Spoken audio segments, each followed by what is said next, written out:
अस्सलाम वालेकुम everyone, this is the introductory video of information security. इस वीडियो में सबसे पहले तो हम देखते हैं कि हम क्या बेसिक कंटेंट कवर कर रहे होंगे इस कोर्स में। तो ये जो कोर्स है इसका कोर कंटेंट में आपके पास 4 बेसिक मॉड्यूल्स हैं। सबसे पहले हम इस कोर्स में सिक्योरिटी प्रॉब्लम्स देखेंगे इन कंप्यूटिंग में, जिसमें हम कवर करेंगे कंप्यूटर सिक्योरिटी है क्या, कंप्यूटर क्रिमिनल्स क्या होते हैं, then we see methods of defence, elementary cryptography देखेंगे इन विच टेक्निक्स देखेंगे क्रिप्टोग्राफी की बेसिक लेवल पे। और देन कंप्यूटर सिक्योरिटी के बाद मॉड्यूल 2 में हम फोकस कर रहे होंगे प्रोग्राम सिक्योरिटी पे। तो प्रोग्राम सिक्योरिटी में will be covering what are secure programs, non malicious program errors क्या होते हैं, what are viruses and other kind of malicious codes क्या होते हैं, will seeing threats, protection in general purpose operating systems, then user authentication designing, trusted operating system, other kind of security policies. And in the third module, we'll be seeing database security. Database security mein we'll be focusing on security requirements, reliability and integrity.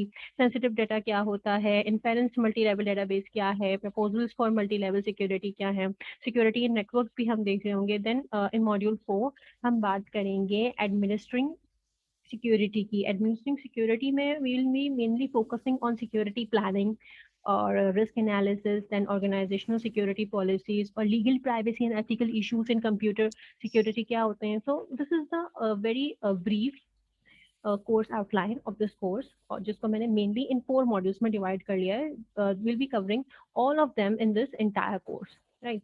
अच्छा, तो सबसे पहले अब हम आ जाते हैं अपने module 1 पे, जो कि है the security problem in computing. जिसके लिए सबसे पहले जरूरी है कि आप समझें कि कंप्यूटर सिक्योरिटी है क्या, व्हाट इट्स मीनिंग। तो जब बहुत शुरू में, जब कंप्यूटर इतना इवॉल्व नहीं हुआ था, उससे पहले जो डाटा सिक्योरिटी की जब बात होती थी, और जब डाटा इतना पब्लिसाइज नहीं हुआ था, मीडिया इतना नहीं फैला था, तो traditionally computer facilities have been physically protected for 3 reasons. वो क्या कि कोई फिजिकली आपके कंप्यूटर को डैमेज ना कर दे। अब फिजिकल डैमेज में क्या क्या चीजें आती है कि सबसे पहले तो कोई आपका हार्डवेयर डैमेज ना कर दे, या कोई हार्डवेयर प्रिवेंट कोई थेफ्ट ना कर ले। जैसे आपके हार्डवेयर में क्या क्या आ रहा है, मेन आपका मॉनिटर है, कीबोर्ड है, माउस है, सीपीयू अटैच्ड है। तो इसमें से कोई हार्डवेयर थेफ्ट ना हो जाए, या कोई आपकी पीसी पे अगर बैठ रहा है तो वो आपका पीसी किसी तरीके से डैमेज ना कर दे, आपका कीबोर्ड ना खराब कर दे, आपका माउस ना खराब कर दे। नेक्स्ट इज के आपकी कोई भी इंफॉर्मेशन जो आपके पीसी में प्रेजेंट है वो कोई यूज ना कर ले, या तो वो डिलीट कर दे आपका डाटा, मीन डाटा को डैमेज कर दिया, या वो आपका डाटा एक्सट्रैक्ट कर ले और किसी तरह किसी भी बैड मीन्स में यूज कर ले, to prevent disruption of service. किसी तरह की आपकी सर्विस को कोई सेटिंग्स चेंज कर दे, या कोई सर्विस है नेटवर्क सर्विस को चेंज कर दे, या आपका वाईफाई डिसेबल कर दे जिसकी वजह से आपको कोई सर्विस ना मिल सके। तो किसी भी तरह की डिस्ट्रप्शन ऑफ सर्विस भी इसमें इनकॉर्पोरेट होती है। देन जैसे जैसे टाइम आगे बढ़ा तो हमारे पास हमें पता चला कि कंप्यूटर सिक्योरिटी सिर्फ इस लेवल पे नहीं है, इसकी इम्पोर्टेंस बहुत ज़्यादा है। किस तरह से कि टाइम के साथ साथ कंप्यूटर सिक्योरिटी सिर्फ हमारे कंप्यूटिंग डिवाइसेस के लिए नहीं, वो हमारे कंप्यूटर्स के लिए, हमारे स्मार्टफोन्स के लिए भी अप्लाई हुई, as well as computer network, private network हो या पब्लिक नेटवर्क हो, वहाँ भी सिक्योरिटी ने अपना एक बहुत इंपॉर्टेंट रोल प्ले किया। क्यों? क्योंकि पूरा इंटरनेट में आपको सिक्योरिटी की जरूरत है। The field covers all the processes and mechanisms by which digital equipment, information and services are protected from unintended and unauthorized access. Right, हर उस जगह पे इंफॉर्मेशन सिक्योरिटी का रोल प्ले होता है जहां आप चाहते हैं कि अनइंटेंडेड या अनऑथराइज एक्सेस ना हो, कोई इंफॉर्मेशन चेंज ना कर दे। और इसकी इम्पोर्टेंस टाइम के साथ साथ और ग्रो हो रही है। क्यों? क्योंकि हम ज़्यादा से ज़्यादा कंप्यूटर सिस्टम्स पे रिलाय करते जा रहे हैं। वर्ल्ड वाइड जो भी चीज़ें पहले हार्डवेयर साइड पे होती थी या उनको ऑफलाइन रखा जाता था, तो हर चीज़ ऑनलाइन मोड पे जा रही है। क्लाउड कंप्यूटिंग का कॉन्सेप्ट आ गया है, बिग डाटा का कॉन्सेप्ट आ गया है। वो सब क्यों आया है? क्योंकि ज़्यादा से ज़्यादा रिलाय कर रही हैं चीज़ें कंप्यूटर्स पे। So it includes physical security to prevent theft of equipment and information security to prevent the data and that equipment. बिल्कुल उस तरह जिस तरह से आपको अपने घर की सिक्योरिटी के लिए आप उस पर लॉक लगाते हैं कि कोई अंदर एंटर ना हो जाए, बिल्कुल उसी तरह अगर आपको अपनी इंफॉर्मेशन को सिक्योर करना है तो वहां पर भी आपको लॉक लगाना पड़ेगा कि आपकी इंफॉर्मेशन किसी तरह कोई थेफ्ट ना कर ले, कोई उसको रीड ना कर ले। अब इस जब आप इंफॉर्मेशन पे लॉक लगाते हैं, जब आप चाहते हैं कि इंफॉर्मेशन हर किसी के लिए रीडेबल ना हो, तो इसको आप इंफॉर्मेशन सिक्योरिटी भी कह सकते हैं, इसको आप डेटा सिक्योरिटी भी कह सकते हैं, इसको आप साइबर सिक्योरिटी भी कह सकते हैं, और sometimes it also known as IT security, right. So before starting the course, before starting the basic things, बहुत ज़रूरी है कि आप कुछ टर्मिनोलॉजीज को समझें जो आप थ्रू आउट द कोर्स हम यूज़ कर रहे होंगे। राइट, तो number one is vulnerability. Vulnerability क्या होती है? वर्नेबिलिटी एक ऐसी वीकनेस है जो कि अटैकर को अलाउ करती है कि वो सिस्टम की इंफॉर्मेशन को एक्सट्रैक्ट कर ले, या तो रीड कर ले या फिर उसको यूज कर ले। देखिए, बेसिक जो थ्री एलिमेंट्स वर्नेबिलिटी में इनकॉर्पोरेट होते हैं, उन थ्री एलिमेंट्स में क्या क्या इंक्लूड है? सिस्टम ससेप्टिबिलिटी, यानी सिस्टम में कोई एक ऐसा फ्लो है या कोई एक ऐसा प्रॉब्लम है जिसकी वजह से कोई हैकर पेनिट्रेट कर जाए, या फिर attacker access to the flow.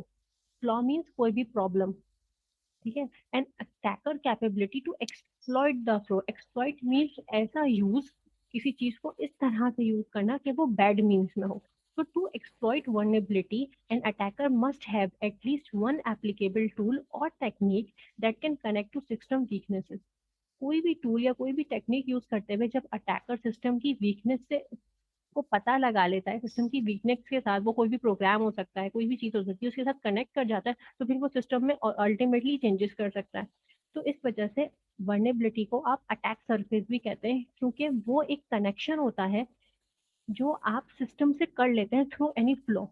तो इसके लिए ऑब्वियसली हम कुछ चीज़ें देखते हैं, हम आइडेंटिफाई करते हैं, चीज़ों को क्लासिफाई करते हैं कि हमारा जो सिस्टम है उसमें किस किस तरह के सॉफ्टवेयर हैं, कौन सा ऐसा सॉफ्टवेयर है जो फ्लॉ बन सकता है, कौन सा ऐसा सॉफ्टवेयर है जिसकी वजह से सिस्टम की वर्नेबिलिटी डैमेज हो रही है, सिस्टम में कोई माइग्रेट कर सकता है।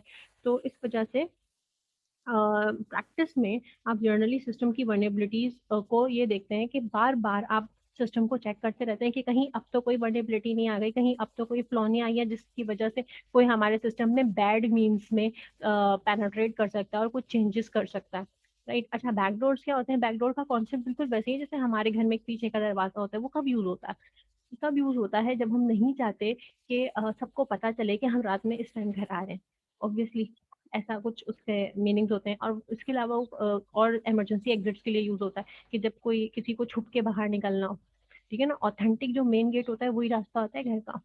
तो बैकडोर कंप्यूटर सिस्टम में एक ऐसा मेथड है जिसमें आप नॉर्मल ऑथेंटिकेशन को बाईपास करके चुपके से अंदर आ जाए, ठीक है ना। तो वहां सिक्योरिटी आप ब्रेक कर रहे होते हैं। अब होता ये कैसे है? ये ऐसे होता है कि आप सिस्टम में आ जाएं और पता ना चले। बैकडोर क्यों यूज करते हैं? कि हम घर के अंदर एंटर हो जाएं और सबको पता ना चले, क्योंकि जब हम मेन गेट से एंटर होंगे तो सबसे पहले जिस घर में जो है वो सबको पता चलेगा, क्योंकि मेन गेट का एक प्रॉपर ऑथेंटिकेशन मैकेनिज्म होता है कि पहले डोर बेल बजती है तो सबको पता चलता है कोई आ रहा है, ठीक है ना। फिर वो अंदर आता है तो जिसको देखना है वो देख लेता है भाई कौन आ रहा है। लेकिन बैकडोर में किसी को पता नहीं चलता, उसकी प्राइवेट की हमारे पास होती है। बिल्कुल उसी तरह कंप्यूटर्स में जब कोई ऐसी चीज पेनिट्रेट होती है जिसका कंप्यूटर के ऑथेंटिकेट यूजर्स को पता नहीं चलता, कंप्यूटर के प्रोग्राम्स को पता नहीं चलता कि वो उसके साथ इंटरलिंक्ड हो जाए, तो वो बैकडोर्स अटैक्स होते हैं। बैकडोर किसी भी फॉर्म में एंटर हो सकता है। कोई इंस्टॉल्ड प्रोग्राम होता है जिसका दूसरे प्रोग्राम्स को पता नहीं चल पाता, और कंप्यूटर में एंटर होने के बाद वो कंप्यूटर के एग्जिस्टिंग प्रोग्राम्स में चेंजेस कर सकता है या हार्ड ड्राइव पे जाके कुछ राइट कर सकता है। तो दीज आर बैकडोर्स जो चुपके से कंप्यूटर में एंटर हो जाते हैं, जिसकी कोई ये श्योरिटी नहीं होती कि वो कब कंप्यूटर में एंटर उन्होंने क्या चेंजेस करे। Right, the next is denial of service attack. Denial of service attacks क्या होते हैं? डिनायल ऑफ सर्विस अटैक्स ये नहीं होते कि वो सिस्टम के अंदर पेनिट्रेट कर जाएं या सिस्टम में कोई अनऑथराइज एक्सेस करें या सिस्टम में कोई चेंजेस परफॉर्म करें। No, instead of doing this, होता ये है कि आपके पास आपका एक सिस्टम है। Let me annotate it. ये आपका सर्वर है, मेन सर्वर ना, जो सारे सबको हर जगह कम्युनिकेट कर रहा है। ये सर्वर, ये मेन सर्वर है जिससे आपका पूरा नेटवर्क कनेक्टेड है। अगर ये सर्वर गया तो मतलब पूरा नेटवर्क कॉम्प्रोमाइज हो जाएगा या पूरा नेटवर्क डिस्टर्ब हो जाएगा, क्योंकि मेन सर्वर है, इसको मैं मेन सर्वर कह रही हूँ। तो अगर कोई अटैकर इस सर्वर को ना एक्सेस कर रहा है, ना इस सर्वर पे कोई रिक्वेस्ट दे रहा है कि वो मुझे सर्विस प्रोवाइड करे, जस्ट सिर्फ इतना कह रहा है, इस सर्वर को बार बार एक्सेस कर रहा है, बार बार एक्सेस कर रहा है, बार बार एक्सेस कर रहा है, बार बार एक्सेस करे चला जा रहा है, स्टॉप नहीं कर रहा, तो होगा क्या? देखें, जैसे आपका मोबाइल फोन है, आप उस पर एक दफा रॉन्ग पासवर्ड डालें, दूसरी दफा रॉन्ग रिक्वेस्ट भेजें, तीसरी दफा गलत पासवर्ड डालें, जब आप उसमें बार बार पासवर्ड डालते हैं रॉन्ग, तो वो डिनाई कर देता है कि आप अब एक्सेस नहीं कर सकते। बिल्कुल उसी तरह जब अपने पीसी पे रॉन्ग पासवर्ड डालते हैं तो वो हैंग हो जाता है। बिल्कुल उसी तरह जब हम किसी सर्वर पे रॉन्ग रिक्वेस्ट भेज रहे हैं, मैलिशियस रिक्वेस्ट भेज रहे हैं, बार बार रिक्वेस्ट भेज रहे हैं, तो वो हैंग हो जाता है, तो वो कुछ देर के लिए सर्विस प्रोवाइड नहीं करेगा। ना कि वो इस हैकर को सर्विस प्रोवाइड नहीं करेगा, बल्कि वो ऐसा हैंग होगा कि वो किसी को भी सर्विस प्रोवाइड नहीं करा होगा। तो आपने किया कुछ भी नहीं, ना एक्सेस करा, ना उसने आपको कोई रिक्वेस्ट दी।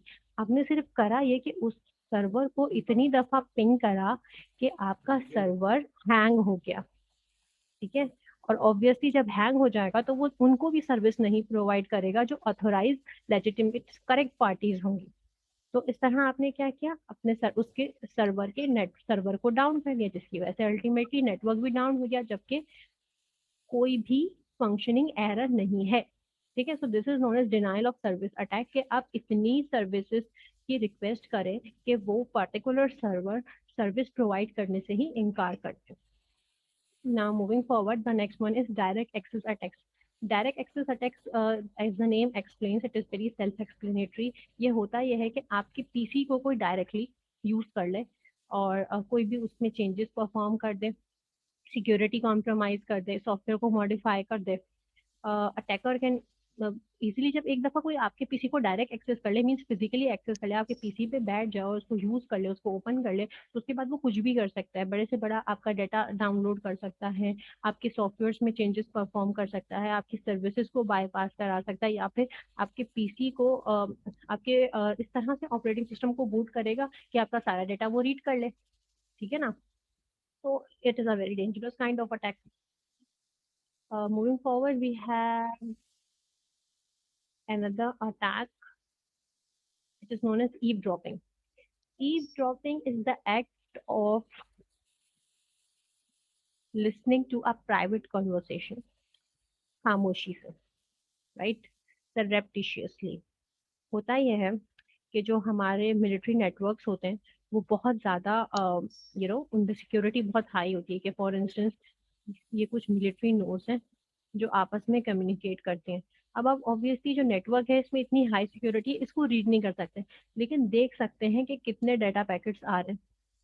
ठीक है। अब अगर किसी तरह की फॉर इंस्टेंस जंग होने वाली है, जंग का खतरा है, तो जब आप देखेंगे कि पैकेट ज्यादा इधर से उधर और उधर से इधर ट्रांसफर हो रहे हैं, तो आप कहेंगे बस अब दिस इज द टाइम कि अब ये लोग कोई एक्शन लेने वाले हैं। तो आप एटलीस्ट ये पता लगा लेंगे कि कम्युनिकेशन ज्यादा हो रही है, तो अब ये लोग कोई एक्शन परफॉर्म करने वाले हैं। और जब ये लोग कम्युनिकेट नहीं करे तो मीन्स कुछ नहीं होने वाला। तो आप सिर्फ इंफॉर्मेशन को देख के, आप सिर्फ पैकेट्स को देख के, रिगार्डलेस आपको उस पैकेट में इंक्रिप्शन की वजह से कुछ समझ नहीं आ रहा, लेकिन उस डेटा की क्वांटिटी तो देख सकते हैं ना कि कितनी कम्युनिकेशन हो रही है। तो वो भी एक तरह का अटैक है। जब आप ये देख लें कि बातचीत कितनी ज्यादा हो रही है या कितनी कम हो रही है, इससे भी आप कुछ ना कुछ इंफॉर्मेशन एक्सट्रैक्ट कर सकते हैं। ठीक है। तो ये हो गया eavesdropping. Then spoofing. Spoofing of user identity describes a situation in which one person or program successfully masquerades as another by falsifying data and thereby gaining an illegitimate advantage. होता क्या है कि आपको ऐसा लगता है कि आप किसी पर्सन से कम्युनिकेट कर रहे हैं। ठीक है। वो पर्सन ए है और आपको ऐसा लगता है आप उस पर्सन से कम्युनिकेट कर रहे हैं, लेकिन इस पर्टिकुलर पर्सन के कोई राइट्स किसी अटैकर ने, मैस्कुरेटर कह रहे हैं इसको, इसने ले लिए होते हैं और वो आपसे कम्युनिकेट कर रहा होता है, और आपको ऐसा लगता है कि आप इस पर्टिकुलर पर्सन से जो एक्चुअल यूजर है उससे बात कर रहे हैं। तो इस तरह का अटैक जिसमें कोई अटैकर या कोई हैकर किसी पर्सन के राइट्स यूज करते हुए किसी से कम्युनिकेट करे और सामने वाले को पता ही ना चले, this is known as spoofing. Tampering क्या होती है? टेम्परिंग एक ऐसा इंटेंशनल मॉडिफिकेशन होती है जो आपके प्रोडक्ट पे या आपके नेटवर्क पे, आपके डेटा पे की जाती है कि उसको हार्मफुल बना दिया जाए कस्टमर के लिए, कंज्यूमर के लिए या क्लाइंट के लिए। टेम्परिंग में ऐसा चेंजेस जो बैड मीन से हो, जो हार्मफुल हो आपकी सर्विसेज के लिए या आपके कस्टमर के लिए, राइट? तो these are some very important terminologies. इसमें एक और आप टर्मिनोलॉजी यूज कर रहे होंगे throughout the course, which is information disclosure. Information disclosure क्या होता है? इंफॉर्मेशन डिस्क्लोजर एक ऐसा प्राइवेसी ब्रीच है या ऐसा लीकेज ऑफ प्राइवेसी है जिसमें आपकी जो भी इंफॉर्मेशन है, आप किसी ऐसे सिचुएशन में फंस जाते हो कि वो इन्फॉर्मेशन लीक हो जाती है किसी ऐसे नेटवर्क पे जो अनट्रस्टेड है, या किसी ऐसे पीसी में पेनिट्रेट कर जाती है, किसी ऐसे डिवाइस पे पेनिट्रेट कर जाती है जो अनट्रस्टेड इन्वायरमेंट होता है, जहां से वो इन्फॉर्मेशन अगर एक दफा लीक हो गई तो उसके बाद कोई भी उसको यूज कर सकता है। तो this kind of of information leakage is known as information disclosure. Indirect attack क्या होता है? अच्छा, डायरेक्ट एक्सेस की तो हमने बात कर ली, कोई डायरेक्टली आपके पीसी पे आके बैठ गया तो उसके बाद वो आपकी सर्विस को भी डैमेज कर सकता है, आपका पर्सनल डाटा भी यूज कर सकता है, कुछ भी कर सकता है फिर वो। लेकिन इनडायरेक्ट अटैक क्या होता है? ये थर्ड पार्टी कंप्यूटर से होता है, ये इसको ट्रैक करना समझ ले इम्पॉसिबल है। क्यों? क्योंकि जैसे अगर मेरे पीसी पे कोई अटैकर बैठा हो, जिसने मेरे पीसी से किसी को अटैक करा, किसी जगह पे अटैक करा, किसी जगह पे हैक करा, तो जो भी आएगा वो मेरा पीसी ट्रैक करेगा। और मेरे पीसी को कौन यूज करता है? ऑब्वियसली मैं यूज करती हूँ। लेकिन अटैकर जो था वो तो गया। तो ट्रैक आईपी हो सकती है, जो फिजिकल पर्सन है वो कभी ट्रैक नहीं हो सकता। क्यों? क्योंकि फिजिकल पर्सन जब किसी के पीसी पे बैठ के यूज करेगा तो उस फिजिकल पर्सन का तो कोई ट्रैक है ही नहीं, ट्रैक तो उस आईपी का है जिस पीसी से अटैक हुआ। So this is it is very difficult to track down the actual attacker in this case. Moving forward, we have some data security goals. बिल्कुल इनिशियल या कोर लेवल पे देखें तो we have data goals in three fold. वो three fold क्या है? वो है सीआईए ट्राइड। सीआईए ट्राइड क्यों कहते हैं? Because C is CIA triad में सी यहाँ पे कॉन्फिडेंशियलिटी बता रहा है, I is for integrity and A is for availability. ये इंश्योरिटी इसलिए प्रोवाइड करते हैं, जब ये तीनों चीजें हैं तो मतलब आपका डाटा सिक्योर है इनिशियल लेवल पे। बाद में ये मॉडिफाई भी हुआ है, मॉडिफाई होने के बाद इसकी क्या शक्ल थी वो भी हम देख लेंगे। बेसिक लेवल पे we have confidentiality, integrity and availability. Confidentiality क्या होती है? कि डाटा सिर्फ वही पर्सन देखे जिसका वो हो, कोई दूसरा उसको एक्सेस ना कर सके। मीन्स जैसे बैंक में मेरा कोई अकाउंट है और वो अकाउंट क्योंकि मेरा है तो उस अकाउंट में क्या अमाउंट है, उस अकाउंट में मेरी क्या इंफॉर्मेशन है, मेरे क्या लॉगिन क्रेडेंशियल्स हैं, वो सिर्फ मुझे ही पता होंगे। वो उस बैंक में जितने दूसरे यूजर्स हैं उनको पता नहीं होंगे। बिल्कुल उसी तरह उस बैंक में जो दूसरे यूजर्स हैं उनके जो लॉगिन्स हैं, उनका जो अमाउंट बैंक में है वो सिर्फ उनको ही पता है, वो मुझे नहीं पता होगा। तो data is only for authorise users is known as confidentiality. ठीक है? क्योंकि मेरे पास मेरा फिक्स आईडी पासवर्ड है, दूसरों के पास उनका फिक्स आईडी पासवर्ड है। अब इंटेग्रिटी की अगर हम बात करें तो इंटेग्रिटी ये है कि फॉर इंस्टेंस मेरा वही बैंक अकाउंट है, अब उसमें मैं लॉगिन कर रही हूँ। तो एक दफा मैंने लॉगिन किया तो मुझे नजर आया कि मेरे अकाउंट में 1 लाख रुपीज है। अगले दिन मैंने लॉगिन किया तो मुझे नजर आया, मैंने कोई ट्रांजेक्शन नहीं करी तो मुझे नजर आया 98,000 है। फिर उसके अगले दिन लॉगिन किया तो मैंने देखा 99,000 है। फिर नेक्स्ट डे लॉगिन किया तो वही 1 लाख आ रहा था। तो हर टाइम पे डेटा का करेक्ट अवेलेबल होना इज इंटेग्रिटी। अगर नहीं है करेक्ट अवेलेबल, अगर डाटा में कंसिस्टेंसी नहीं है और वही सही सही डाटा मुझे नजर नहीं आ रहा हर दफा, तो इस मीन्स इसकी इसमें इंटेग्रिटी नहीं है।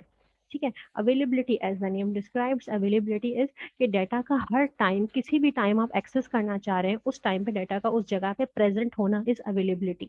इट्स अवेलेबल 24/7 तो मीन्स इट्स हाईली अवेलेबल, हर वक्त डाटा प्रेजेंट होना चाहिए। संडे है या सैटरडे है, कोई छुट्टी का दिन है, तो डाटा प्रेजेंट ना हो उस जगह पे, तो इट मीन्स ये तो सही नहीं है। अवेलेबल होना इट मीन्स हर टाइम, किसी भी टाइम में किसी भी आईपी से, घर से, ऑफिस से, कहीं से भी अपने डाटा को एक्सेस करूँ तो वहां मेरा डाटा मुझे मिल जाए, इज इट्स अवेलेबिलिटी। राइट? इसको थोड़ा और डिटेल में देखते हैं। ठीक है? सो डाटा सिक्योरिटी गोल्स हमने अभी डिस्कस किए, confidentiality, integrity and availability. Confidentiality क्या है? ये अश्योरेंस है कि आपकी जो भी एक्सेस इन्फॉर्मेशन है वो कौन करेगा? अथोराइज पर्सन ही करेगा, जिसके पास उसके पर्टिकुलर आईडी और पासवर्ड अवेलेबल होगा। इंटेग्रिटी क्या है? इस बात की अश्योरेंस कि डाटा ट्रस्टवर्दी है और एक्यूरेट है, ना डाटा गलत है ना डाटा कोई दूसरा एक्सेस कर रहा है। अवेलेबिलिटी क्या है? ये गारंटी है इस बात की कि आपका जो एक्सेस होगा वो रिलायबल होगा। मतलब जब भी आप एक्सेस करेंगे आपको डेटा आपका रिसीव हो जाएगा। ठीक है? तो कॉन्फिडेंशियलिटी बेसिकली अगर मैं रफली कहूँ को, कॉन्फिडेंशियलिटी प्राइवेसी होती है कि जो लॉक मैंने लगा दिया है आपके डाटा पे, उस लॉक की आपके ही पास है, अपना डाटा आप ही अनलॉक कर सकते हैं, कोई और नहीं कर सकता। जिसको डाटा को लॉक करने के लिए हम क्या यूज करते हैं? डाटा इंक्रिप्शन यूज करते हैं। एक सीक्रेट राइटिंग में उस डाटा को लिख देते हैं ताकि सिर्फ आप ही देख सकें। अब उसके लिए जो मेथड्स अप्लाई होते हैं वो बहुत कॉमन तो आईवी पासवर्ड है, देन टू फैक्टर ऑथेंटिकेशन भी होता है, बायोमेट्रिक वेरिफिकेशन है, ओटीपी है, सिक्योरिटी टोकन्स हैं। ये कॉमन एग्जांपल्स हैं ओपन कॉन्फिडेंशियलिटी। इसके अलावा इसके एक्स्ट्रा मेजर्स जो हैं, अगर आपको बहुत ही सिक्योर चाहिए, आप चाहते ही नहीं है डाटा सॉफ्ट कॉपी में हो, तो आप अपने डाटा को स्टोरेज डिवाइसेस में रखें, अपनी हाईली सेंसिटिव इंफॉर्मेशन को, या फिर सिर्फ हार्ड कॉपी में रखें। Then we have integrity. Integrity पे हमने डिस्कस किया कि जैसा डाटा है सही सही वैसा ही आपको नजर आए, मीन्स डाटा एक्यूरेट हो, उसमें कंसिस्टेंसी हो और ट्रस्ट वर्दीनेस हो। Data must not be change in transit. Right. ऐसा ना हो कि जैसे ही आपने आप सिस्टम में आए, डाटा कुछ था, सिस्टम से बाहर चले गए, डाटा कुछ हो गया। राइट। सो वर्जन कंट्रोल में be use to prevent erroneous changes और accidental deletion by authorised users. ये वर्जन कंट्रोल क्या होता है, इसको मैं आपको एक एग्जांपल से समझाती हूँ। वर्जन कंट्रोल ये है कि जैसे आपने अपने पीसी में एक फाइल ली, उस फाइल पे आपने काम करा और उस फाइल को आपने कर लिया सेव। ठीक है। जब उस फाइल को आप सेव कर लेते हैं, फॉर इंस्टेंस आपने उसको डेस्कटॉप पे सेव कर दिया। ठीक है। फिर 2 दिन बाद आपने फिर से वही फाइल ओपन करी, उसमें कुछ चेंजेस करे और उसके बाद आपने उसको सेव कर लिया, लेकिन इस दफ़ा आपने उसको डेस्कटॉप की जगह डाउनलोड्स में सेव कर लिया।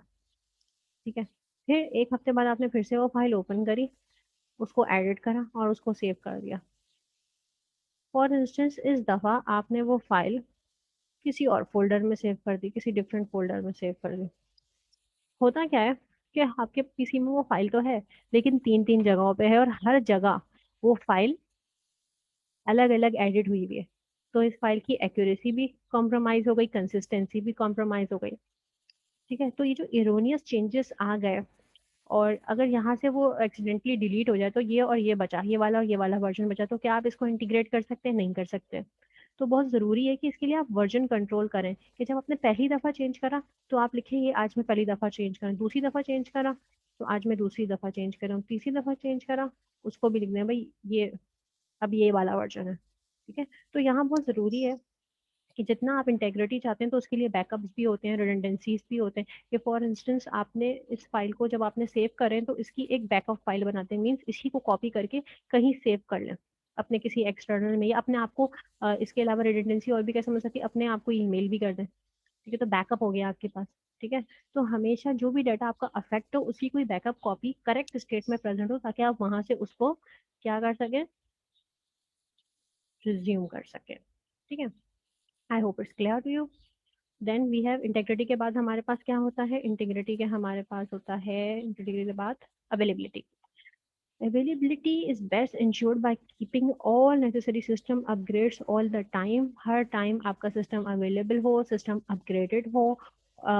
जिसको कैसे ये प्रोवाइड, कैसे आप अवेलेबिलिटी प्रोवाइड करेंगे हर वक्त 24/7? ऐसे प्रोवाइड करेंगे कि आपको पहले से बताना चाहिए कि मुझे जिस सिस्टम में जो सर्विसेज प्रोवाइड करनी है उनके लिए मुझे क्या कम्युनिकेशन बैंडविड्थ चाहिए, और जो भी बॉटल नेक्स हो उनको भी आप पहले से आइडेंटिफाई करके रखें, ताकि हमेशा सिस्टम अप एंड रनिंग रहे।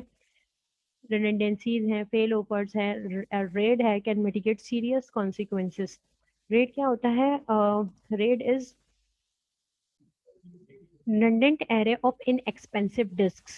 मीन्स के आप के पास डाटा का बैकअप प्रेजेंट हो, डाटा की रिडंडेंसीज प्रेजेंट हो, कि कहीं एक पॉइंट पे अगर आप यहाँ ऐसा लगता है कि यहाँ आप फंस जाएंगे और आपका डाटा आगे पास नहीं हो पाएगा और अवेलेबल नहीं रहेगा, तो वहीं आप अपनी सर्विस को शिफ्ट कर दें किसी दूसरे सर्वर पे, और वहाँ आपके पास सारे बैकअप्स प्रेजेंट हों और वहां से आपको सर्विस मिल जाए। तो आप वर्चुअलाइजेशन के थ्रू ऐसा इल्यूजन प्रोवाइड करें कि आपकी अवेलेबिलिटी तो हर वक्त रहे, भले कुछ बॉटलनेक की वजह से कहीं डाउन भी आ जाए तो वो कोर लेवल पे हो, ओपन लेवल पे, क्लाइंट लेवल पे सिस्टम हर वक्त अवेलेबल होना चाहिए।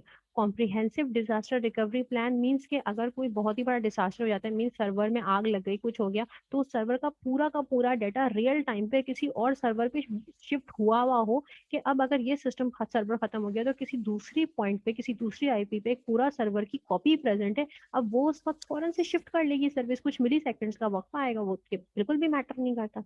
राइट। सो बहुत ज़रूरी है कि आपके पास सेफ गार्ड्स हों अगेंस्ट, जैसे कि मैंने कहा, natural disasters and fires, backup copy आपके पास स्टोर हो और जोग्राफिकली आइसोलेटेड हो। ऐसा ना हो कि सारे सर्वर्स आपने एक ही लोकेशन पे लगाए हुए, एक में अगर आग लग गई तो बाकी सब में भी आग लग गई, नहीं।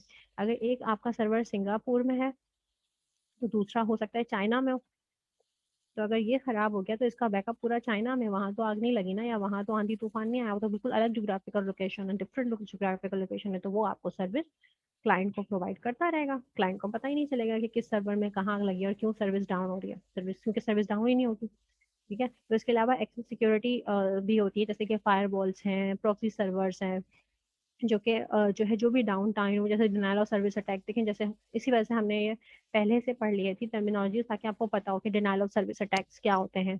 क्या होते हैं डिनायल ऑफ सर्विस अटैक्स?